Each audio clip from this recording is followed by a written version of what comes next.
Welcome back to the channel. Before we begin, please like and subscribe. Now let's get into what really happened. I couldn't believe what I was seeing. And the most unsettling part is that once you hear Stella Carlson speak, you realize this wasn't just shock in the moment. This was clarity. The kind of clarity that comes when the human brain understands something terrible has already happened and there's no reversing it. She didn't panic. She didn't speculate. She observed. And what she describes forces us to confront a question that goes far beyond one shooting, one city, or one night. What happens when the people tasked with enforcing the law stop behaving like guardians of life and start acting like spectators to death? Stella Carlson didn't come forward immediately. For days, she was reduced to a label: the woman in the pink coat, a faceless witness behind a viral clip. But when she finally spoke, what she revealed wasn't just evidence, it was moral testimony. She describes watching Alex Peretti's body being handled, not with urgency, not with care, but with something disturbingly casual, as if the outcome was already accepted, as if the goal was no longer to save a life, but to process a body. Her words are difficult to hear because they strip away the usual language of official statements. There's no procedural jargon, no press release distance. She says it felt like they were counting bullet wounds, like hunters inspecting a deer. And that comparison matters, because it speaks to dehumanization. The moment someone stops being seen as a person and starts being treated as an object, everything changes. Rules become flexible. Compassion becomes optional. She knew he was gone not because she's a medical professional, but because of how his body was being moved. That alone should make us pause. If the handling of a body communicates death more clearly than any verbal confirmation, what does that say about intent, about priorities, about accountability? And then there's the laughter, the mockery. Officers looking at bystanders and laughing after the fact. This detail is critical because it explains why tensions escalated. It wasn't just the shooting, it was the behavior afterward. In moments of trauma, people look for signals: eye contact, a gesture, a sign that authority recognizes the gravity of what just happened. Instead, what they saw felt like indifference, even amusement. That breaks something fundamental between the public and those who claim to protect it. Stella describes how Minneapolis police officers stood behind yellow tape, refusing to even look at the community. 5 officers standing in line, eyes averted, and people begged them not for action, not for confrontation, but for acknowledgement. "Look at us," they said. "You work for us." That moment says everything about the emotional rupture unfolding in real time. When representatives of the state can't even meet the eyes of the people they serve, legitimacy collapses. This is where the story stops being about one incident and starts becoming about a system under strain.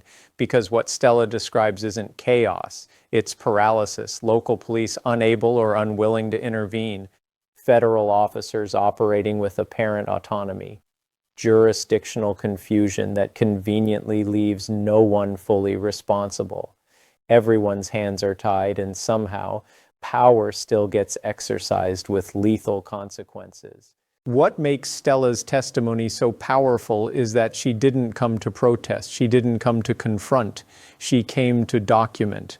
She stood there with a phone because she understood something many people now understand instinctively. If it's not recorded, it didn't happen, or worse, it will be rewritten. She admits she was afraid. She knew she was in danger, but she refused to leave Alex Peretti undocumented. That word matters. Not abandoned, not unattended, undocumented. Because in this environment, documentation is the last line of defense against erasure, against narrative manipulation, against institutional forgetting. And notice how she frames her actions, not as heroism, not as bravery for its own sake, but as a moment where everyone will eventually be forced to choose, stay or leave, record or look away, speak or remain silent. She calls it a collective responsibility, and that framing challenges the audience directly because it removes the comfort of distance. It says this isn't about her, it's about we. When asked whether she trusts a federal investigation, her answer is simple and devastating. No, no faith. And the reason she gives is even more troubling. Days after the shooting, no contact from the FBI, no outreach, no attempt to hear her account. Instead, she believes the system is protecting itself, buying time, shaping a version of events that allows it to move forward without consequence. Whether that belief is ultimately proven true or not, the perception alone is damaging.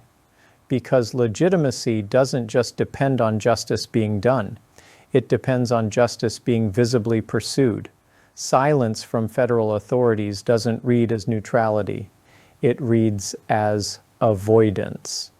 She draws a wider picture of what's happening on the ground in Minnesota. Federal agents brought in from across the country conducting operations without proper training in community intervention. Families broken apart, doors kicked in, children left stranded, communities scrambling to figure out who will care for them. These aren't abstract policy debates. These are immediate human consequences. And this is where the word murder enters the conversation. Stella doesn't hesitate. She calls it an assassination in public, in the street, of someone who served the country, someone connected to a veterans hospital. Her point isn't legal classification, it's moral clarity. She's saying there should be lines that are never crossed regardless of immigration status, politics, or enforcement priorities. What she describes next is perhaps the most chilling part, the sense that constitutional rights no longer matter, that protections exist on paper but evaporate in practice. People detained while medically vulnerable. People losing access to medication, human rights violations accumulating quietly, unrecorded, untold. The shooting becomes a symbol, not an anomaly. And yet, despite all of this, her tone isn't nihilistic. She talks about moving forward, about productive change. But she asks the hardest question of all, how? How do communities fix something when local officials are constrained, federal agencies are unresponsive, and accountability feels unreachable? When it breaks down to, we only have each other. This is where her whistle comes in. It sounds almost symbolic. A small, inadequate tool. A whistle and a phone. Not enough to stop armed agents. Not enough to prevent violence, but enough to signal presence. Enough to say, I see you. In a climate of fear, visibility becomes resistance. When she's asked if she worries about becoming a target, she says yes, absolutely, but she hopes that by coming forward, others will do the same. Not everyone. She acknowledges that risk isn't equally bearable, but enough people, enough voices, enough documentation to make silence impossible. And then we hear from former Minneapolis Police Chief Medaria Arradondo, who names what we're all seeing, courage and vulnerability. He points out something crucial. Without these videos, lies would stand. Entire narratives would calcify into official truth. And we'd never know how many times that's already happened when no camera was present. That's the uncomfortable reality this story forces us to confront.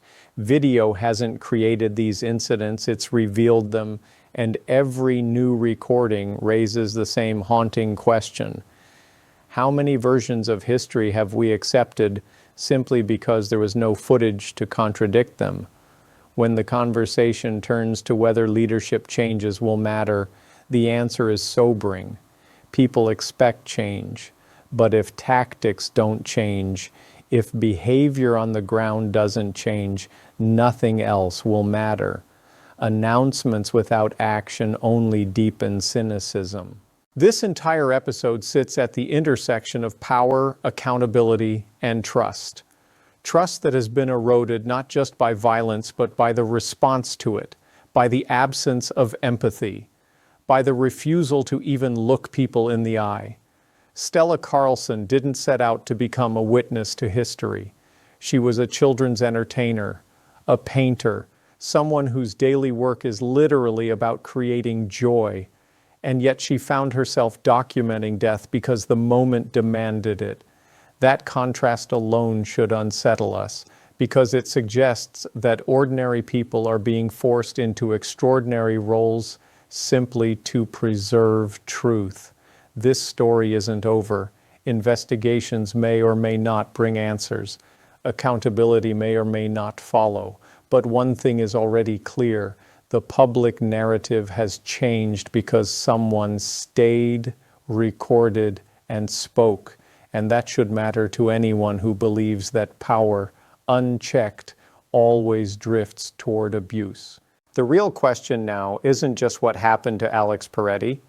It's what kind of society requires its citizens to risk their safety just to make sure the truth survives, and whether we're willing to listen when they do.